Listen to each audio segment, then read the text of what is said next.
Talk about one time where the first time, not one time, the first time, since it's the first episode of your second favorite.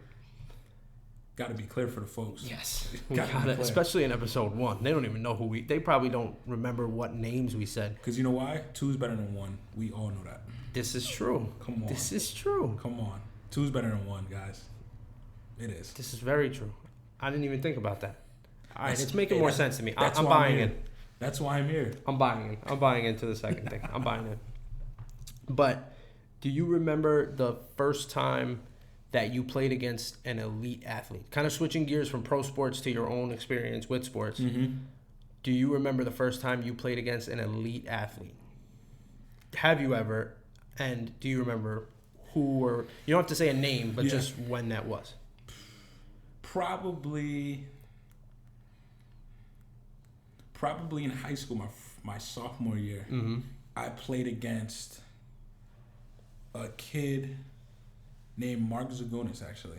Mark Zagunis. Shout out to Mark Zagunis. Shout out to Mark Zagunis. He actually is on the Cubs 40-man right now and got to the majors, I want to say 2 years ago. He was one of their top 30 guys a couple years ago. This guy, as a freshman, looked like he was 30. Yeah, he's a grown man. Oh, grown man.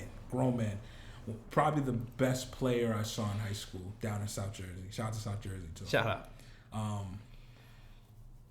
I remember him vividly. He was a freshman, and he was playing shortstop, and just like he looked different. You know, people, he's different. And they look like they're moving at a different speed than everyone else. Exactly. Now, he was a young guy, but I'll never forget seeing him for the 3 years that I saw him when he was a freshman and I was a sophomore. He actually transitioned to catcher because he would get more offers to be a catcher. That's true. And then he went from being an all South Jersey shortstop to an all South Jersey catcher. Yeah. So which is ridiculous. This is a guy who's just talented. Just a freak. Yeah. Just a freak. Yeah. Another guy I saw, or the second guy I saw. There we go. To stay with the theme, the second guy I saw, but he wasn't elite, but he's elite now. Oh, interesting. I saw a freshman Miles Powell from Seton Hall University. He actually went to my high school, Medford Tech. Shout out to the Jags. Medford Tech.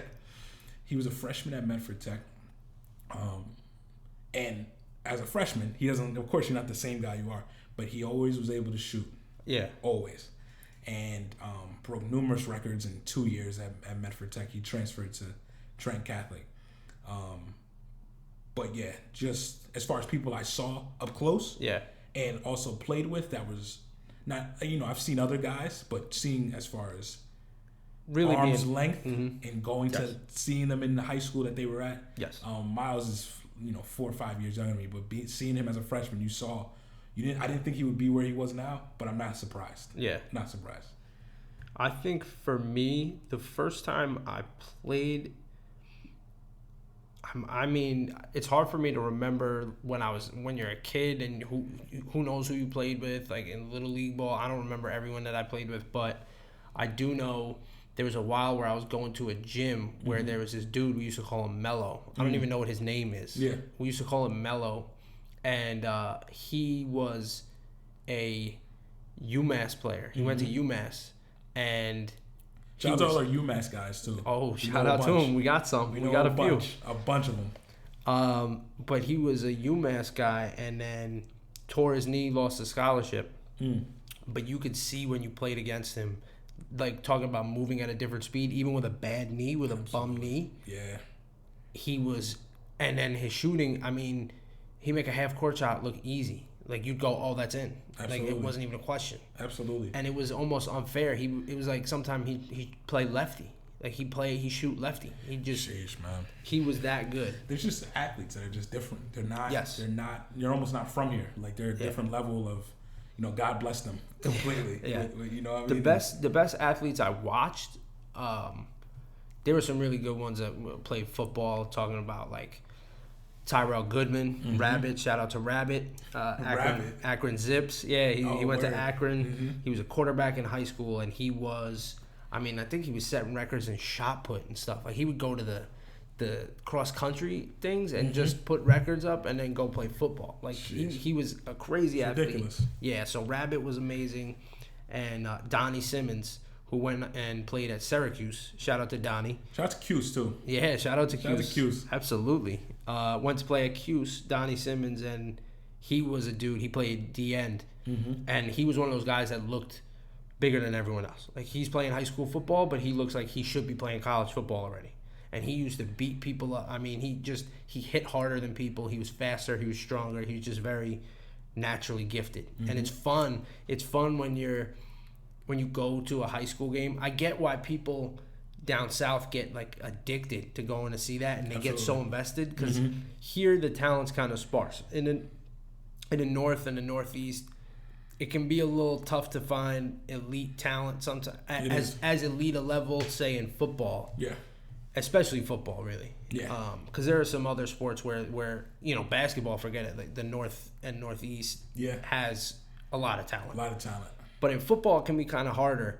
But so I get it. I get like people in Alabama who are just all in on their high school team, because those kids are all Donnie Simmonses and Rabbits. They got like 12 Donnie Simmons and Rabbits. Right. Like that's their whole defense.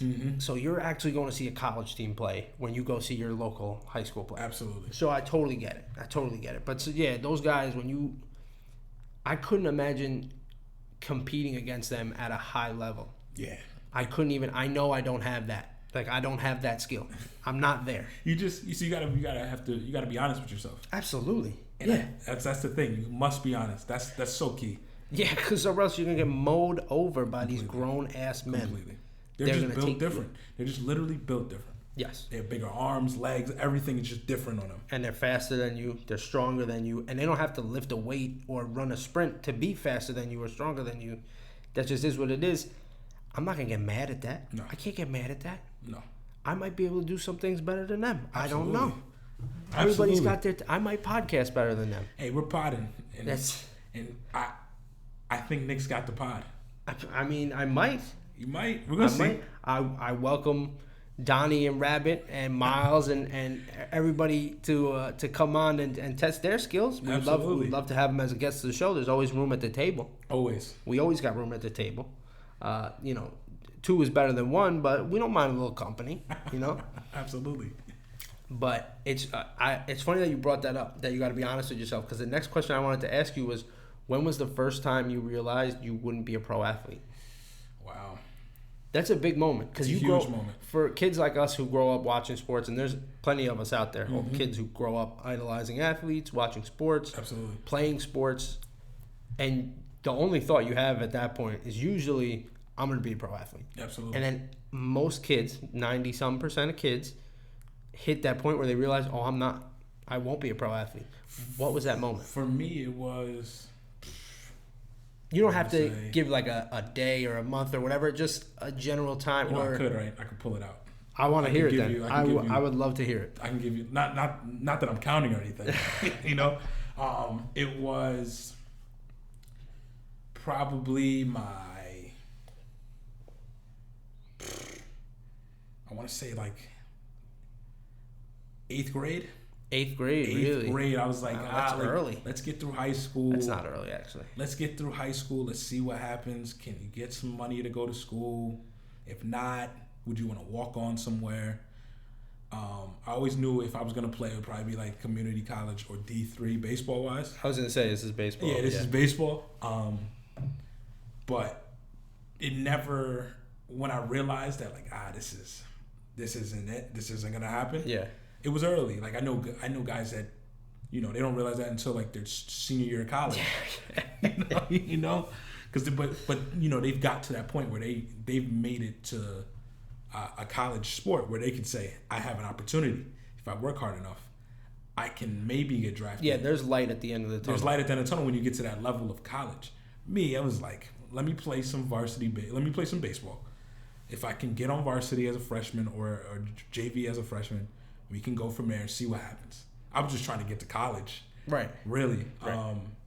But then when I got to college, or got through high school, I was like, I don't even want to play in college. Yeah. I don't even want to play in college. But yeah, I would say 8th grade probably. 8th grade, I was like, yeah, like playing pro baseball. I didn't even know what it took. Yeah, right. I just told myself, like I wanted to, when I was 7, right. I said I wanted to play second base with Derek Jeter. When I was 7 years old, that was the first thing I said. Yeah. It's like, let's do this. I'm gonna do it. That's career goal. As you get older, of course, you come to reality.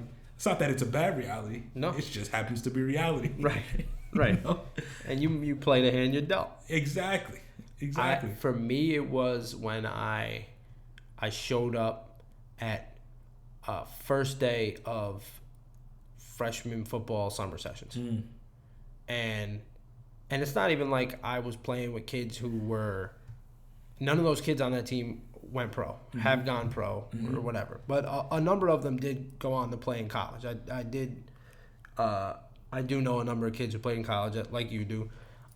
So there were some really talented kids there, and I showed up. And look, it ain't hard to tell. I don't have the build of a pro athlete.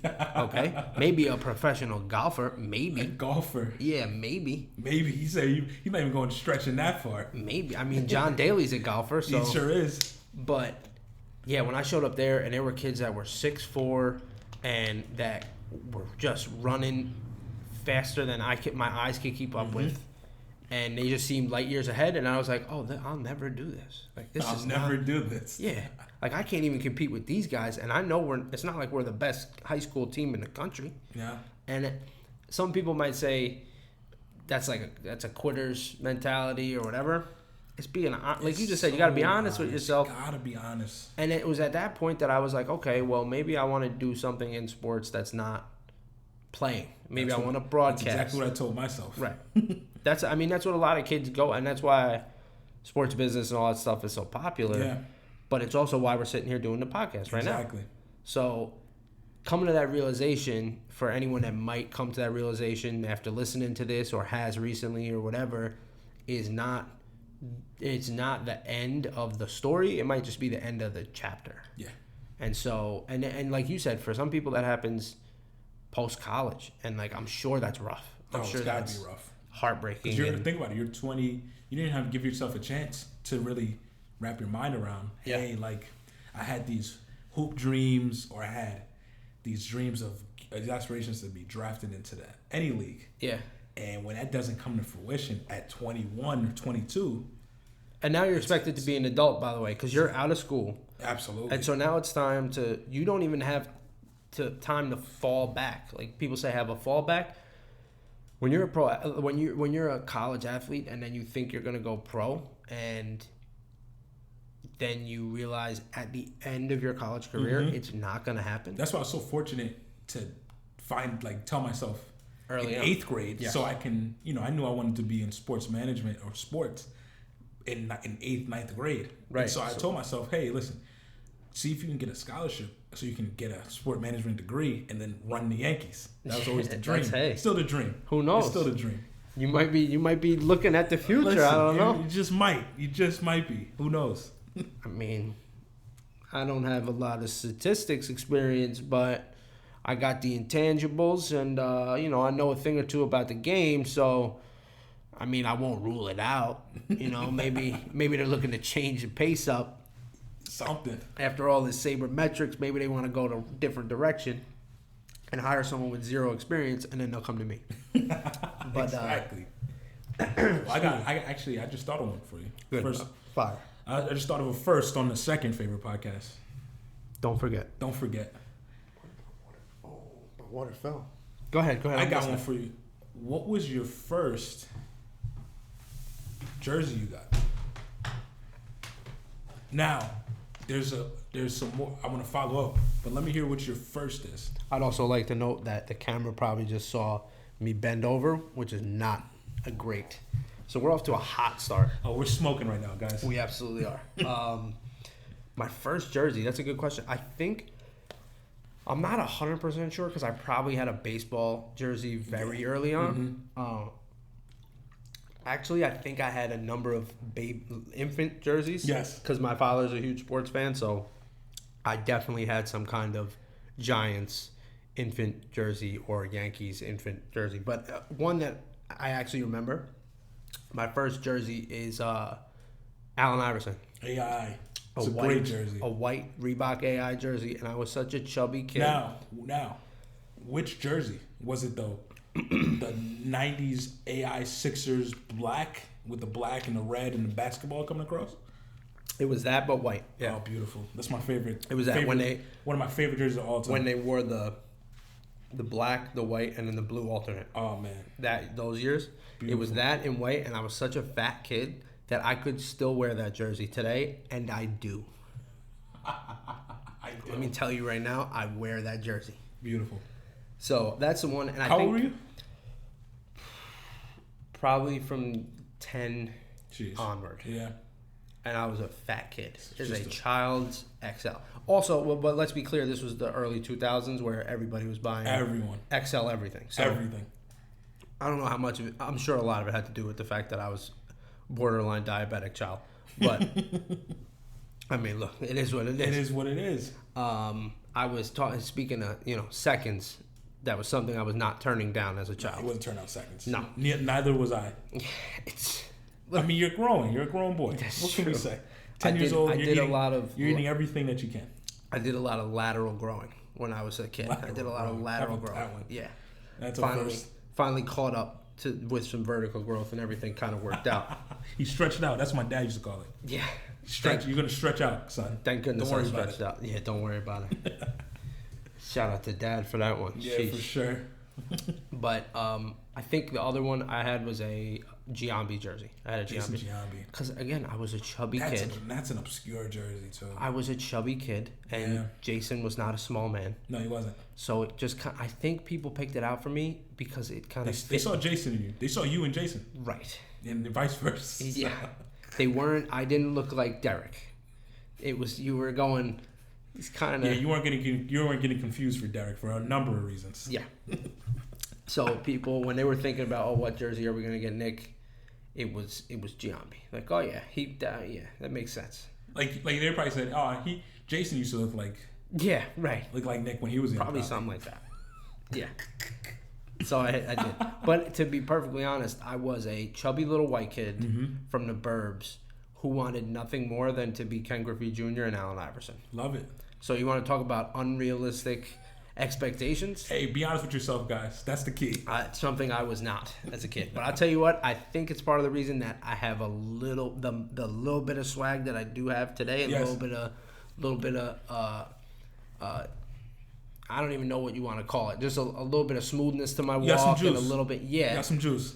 It's because of that. Because I was irrational as a child, thinking that I could somehow one day braid my hair, wear finger sleeves, and play like AI.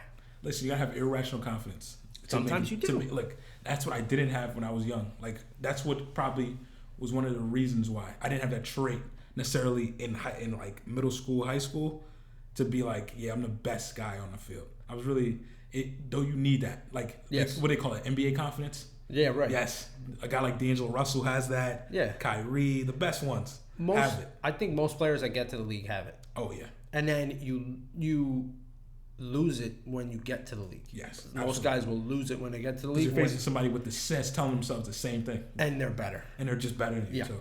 Yeah. My first jersey. Wow, my first jersey. How about this? While you're thinking of that, how many jerseys do you currently own? I probably own... It's funny. I got another story about jerseys that's going to blow your mind. All right. Blow your mind. I probably now... I've grown out of basketball jerseys. I would love to get basketball jerseys now because I love the Nets jerseys. Every single one of them they come out with.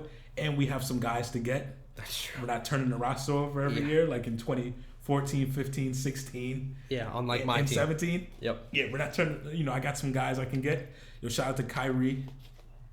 And shout out to KD. Jersey. I was going to say local product. Jersey. I probably have... I got a lot of... Yankee jerseys never go out of style. Yep. You're going to wear the jersey everywhere. So I have more Yankee jerseys. So I probably have 4 Yankee jerseys.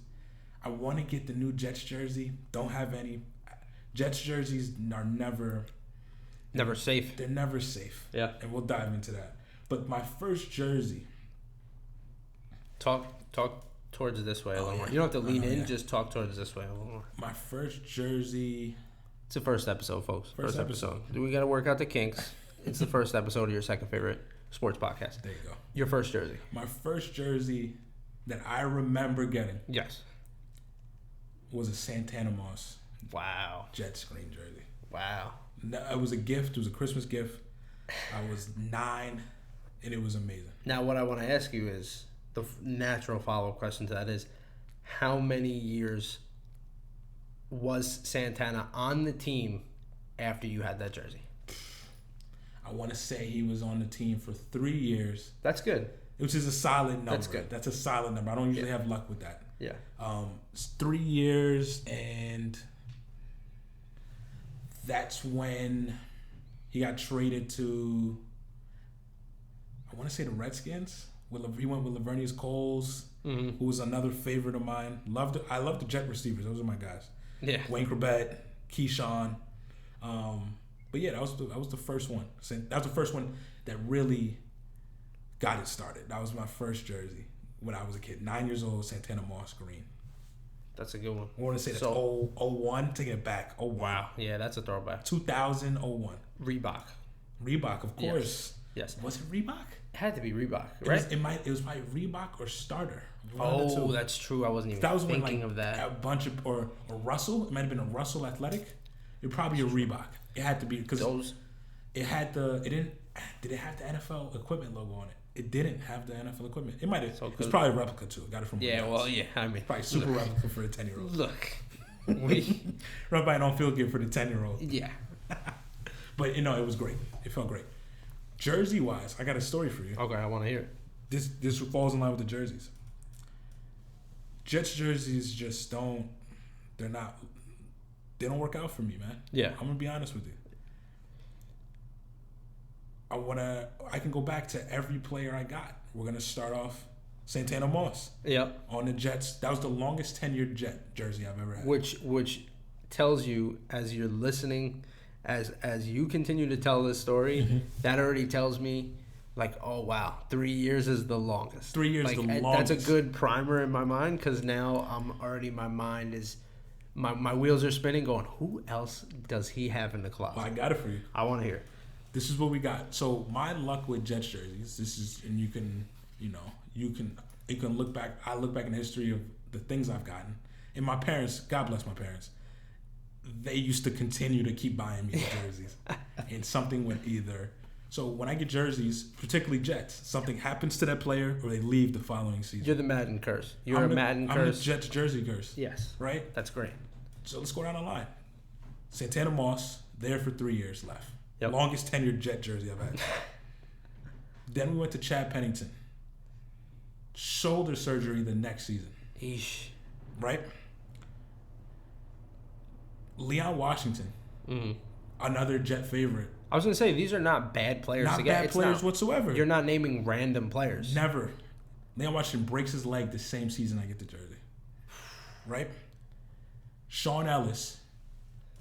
Random Sean Ellis. That's the most random guy I've got. Sean Ellis, defensive lineman. The only way you're getting more random than Sean Ellis is if you just told me Sean Green. Exactly. Sean Green. Sean Ellis. He actually stayed a little bit longer. I got in 07. He was there until 2010. Lavernius Coles, Titans jersey. Lavernius Coles, Titans jersey. New York Titans navy blue jersey. Nice. Was gone the next season. Jesus. Where did he end up? He ended up in Cincinnati? He went to... I liked Lavernius Coles. Lavernius was early on with the Jets. We drafted him. He went to Washington, came back to the Jets with like Brett Favre and those guys. Yeah. And then got cut and went to the Bengals. Yes. Yeah, I was going to say, I feel like he was on Cincinnati. He was on the Bengals, and I think he went to Miami too, maybe, because I know he's a Florida guy. Okay, so then we get to the new generation. So we're talking, I had a Sean Green. Not Sean Green, excuse me. Thomas Jones. Thomas Jones. Hey, I can't blame you for that one. Thomas Jones has some really good years. Good seasons, right? Yeah. Thomas Jones got his first touchdown with the Jets when I got that jersey. Week 16 of the season. We were god-awful. His first season with the Jets. Got his first touchdown. His first one with 2 games left. Oh, my. I go Mark Sanchez. Oof.